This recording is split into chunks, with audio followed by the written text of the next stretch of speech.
Hello, YouTube. I am back to share with you the rest of my Muppet collection that I've made since last time. It's been a little over a year, and I've made 100 new characters. Here's the first two I've made since the last one. This is Svengali and the Pink Thing. They were in a classic Muppet song called You Do Something to Me. Svengali is kind of like, looks like some of the other Whatnot characters with the gray that have been used in other places, but he was using some other sketches too. I think he was in the Vincent Price episode as well. And of course, the Pink Thing was his assistant, who it was the You Do Something to Me sketch where she kept changing into all kinds of different things because he did something to her. But the Pink Thing was in the background and in the audience, through the entirety of the Muppet Show, which we just found out this week is going to be on Disney Plus, which is awesome. All 5 seasons for the first time ever. I've only seen season 1 through 3 because that's all I had on DVD, so I'm really pumped. And we're going to show off some classic Muppet sketches here, so hopefully that'll get people pumped up for that. This is 80s Robot, of course, from the 2011 movie The Muppets. He was kind of a fun little character, king out with some Tab and New Coke, just kind of a homage to the fact that the Muppets were from the 80s. But I had a lot of fun making him, adding all the crazy little things to him. So there's your 80s Robot. Next, another classic Muppet. Now this one, see, I've only seen him on YouTube because he is from either 4 or 5. He was in the Mark Hamill / Star Wars episode. This is Angus McGonagall, the Argyle gargoyle, who gorgeously gargles Gershwin. That's a mouthful. But yeah, he's the Scottish gargoyle who is on that episode. He's in a lot of like promotional stuff for the Muppets. He's been on a lot of posters and things. So I don't know if they're really pushing him, but maybe I'll find out more once I watch season 4 and 5 if he is in anything besides that. I just know he's definitely in that episode because I've seen some clips from the Star Wars one. Then we made Tom, Dick, and Harry, the 3-headed monster from The Muppet Show. These guys were in episodes that I have, so either 1, 2, or 3. But they're just kind of Whatnot faces that you've seen in other characters and stuff, but they were put on this 3-headed monster, Tom, Dick, and Harry, and they were a fun backstage addition to the Muppet Show. So after them, I went back to my next Sesame Street grouping, which were the Frazzle Tones. These were, so I grew up, I had the VHS tapes of Sing Yourself Silly, and there was another one, I can't remember what it's called. Someone will have to correct me in the comments because I don't want to spend too much time thinking about it. But these were the the Frazzle Tones, because they were the backup singers for Frazzle, who'd sing, that means he's happy, that means he's sad, that means he's having the greatest time that he ever had. So this is Maurice. He was in Monster from the Sesame Street that was used a lot. This guy, all I could find what he was called is just a lavender monster from Sesame Street, so I liked him. Frazzle was already made. He was in the last video. And then they say this is like an early version of Harvey Monster. I mean, he looks a lot, similar. Harvey has the horns and stuff. I'll probably make Harvey eventually. But I wanted to make the Frazzle Tones independent of that just because, like I said, I really loved those tapes with the Sesame Street songs growing up, and I wanted to get those included. So those were the next Sesame Street characters I made after. Then I made Denise. I was watching The Muppets from ABC, which I really loved that, especially after they took the second half. Denise was maybe not needed, but just add a little drama. I mean, Kermit's, or Miss Piggy's had her rivals in the past. Denise actually succeeded in taking Kermit's heart for a while, if you haven't seen that. Check it out. That's also on Disney+. it definitely. I wish it had more time on the air because it eventually found its legs after it took its mid-season break. I think it was probably for like the playoffs and the Super Bowl. It took a break, and they hired a new showrunner, and they got more obscure Muppets, and it became more about all of the Muppets rather than just about Piggy's show. So I think it was really starting to find itself as a show, and then it got canceled and not renewed. But anyway, that's my opinion on that. Next up, this is Snooky Blyer. Speaking of not catching your chances here, he was from Swiftwits. He was the game show host Swiftwits, where basically you had all these contestants, and if they didn't get it the answer right, Big Mean Carl would basically eat somebody. So if you want to look it up on YouTube, just look up Swiftwits from Muppets Tonight. Great show. Snooky Blyer is the host, and then I had been watching a lot of Muppets Tonight and a lot of Swiftwits, and my favorite episode of that, this is one of my, he was such a cool looking puppet, I just had to make him out of clay.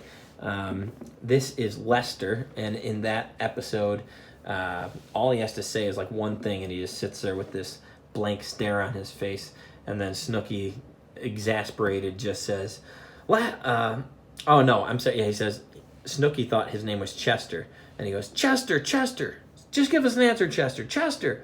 And then time expires, he goes, Chester, why didn't you say anything? He says, because my name's Lester. Chester's a girl's name. Which, sorry for anyone out there whose name is Chester, but it was just a funny little joke and another way where Big Mean Carl got to eat somebody. Hi, I'm a bunny. Anyway, so then another classic Muppet Show sketch.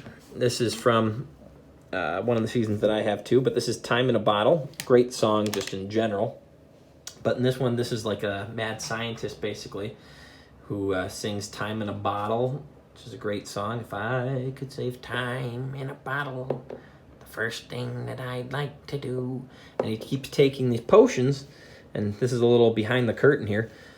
I use toothpicks inside of all of them to keep their heads on and not from falling off and stuff. But as the professor takes the potions, you see he starts getting younger and younger. So usually there'd be a puff of smoke here after he drank the potion, and then he turned into this younger head, and then another puff of smoke here. There's my hand, and all of a sudden, oh, he's younger again. And then you take another sip of potion, and you get younger again still. This is the youngest that he gets. He looks like a nice young man just out of college maybe. And then he takes one more and it backfires, and he's back to the old man professor here. So, Time in a Bottle, that's a fun one. And that will also be on The Muppet Show that we're going to get to see all the seasons of. If you can't tell, I'm very, very excited about that. So, and then these were long overdue. I can't believe it took until now for me to make them. But this is the Country Trio, and these are basically puppet versions of three of the main Muppeteers. So this is Jim, puppet version of Jim Henson, Frank, puppet version of Frank Oz, and Jerry, it's a puppet version of Jerry Nelson. And these guys were just great. They were so fun. They sing a song about going to a town, and the town is called Morrow, and it's about how to get to Morrow, which you can't get to tomorrow today. So it's just a fun little song. So then after them, I made this guy. His name's Angelo. He was from, I think, it might have just been an internet show, but it was called Muppet Kitchen, which, I guess they were trying to reinvent the Swedish Chef yet again. But, the Swedish Chef is only a Swedish Chef, so you got to love him. But Angelo, he had Crocs. He was based on some chef. Someone can tell me who he is in the comments.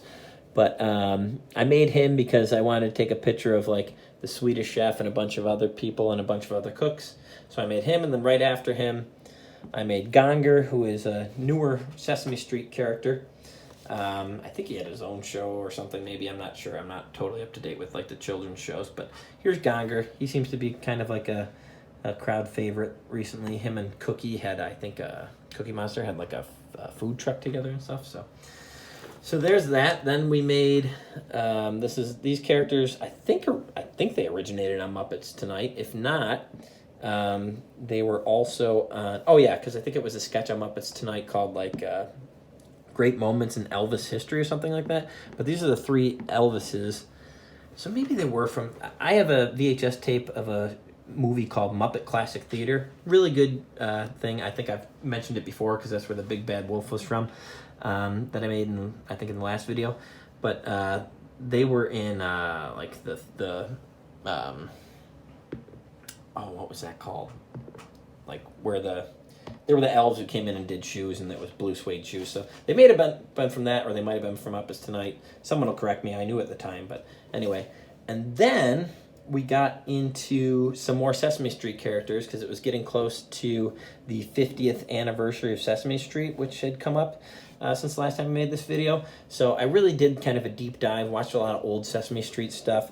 Didn't know too much about Guy Smiley. I knew who he was and what he looked like and stuff, but I watched a lot of his sketches, and boy, what a great character. If you haven't like done a deep dive into Guy Smiley, just look him up. I mean, that is Jim at his best as like a crazy side, just, it's Guy Smiley! You know, he's just a game show host and all kinds of other stuff. Really fun character. Really glad I made him. I didn't have much exposure to him growing up, but I had exposure to his basically clone. But out of respect, I had to make Guy Smiley first.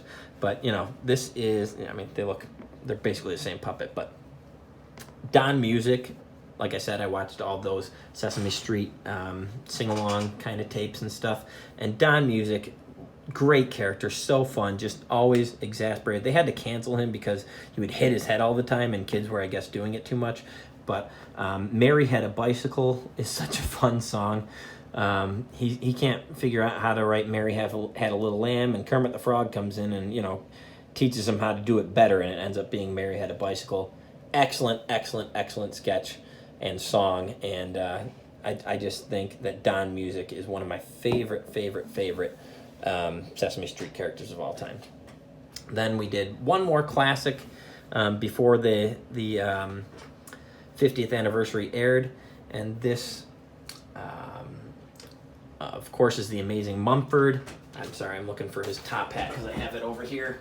But, you know, that's the Amazing Mumford with the a la peanut butter sandwich.